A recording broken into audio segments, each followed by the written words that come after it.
Hello mga ka-viewers! Magandang araw! Kapag bago ka sa vlog ko, ito ay para sa inyo. Ako si Ma'am Nati, a public servant. Mapapansin ninyo ito, ang aming simbahan dito sa Timog, Katagalugan ng Tayaba City.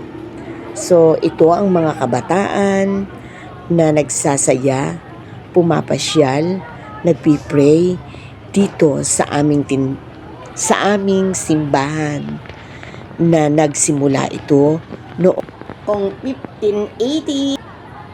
Makikita ang malawak na kapaligiran na napapansin ninyo.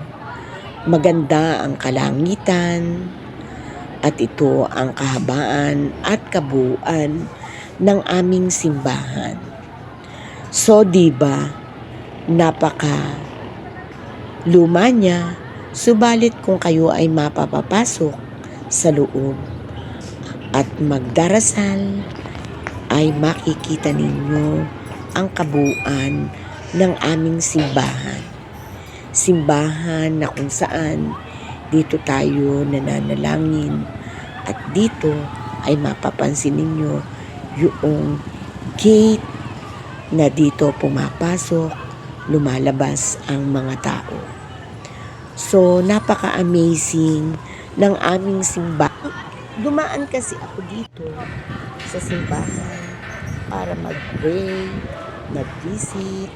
Ngunit tuloy-tuloy lang ninyong pagmasdan ang ating kabuuan ng kapaligiran ng ating simbahan. Diba ang ganda? Maraming namamasyal, mga kabataan, mga mother and daughter. So, iyan po, malinis, maganda at maraming salamat sa inyong panunood. Bye! And God bless you more!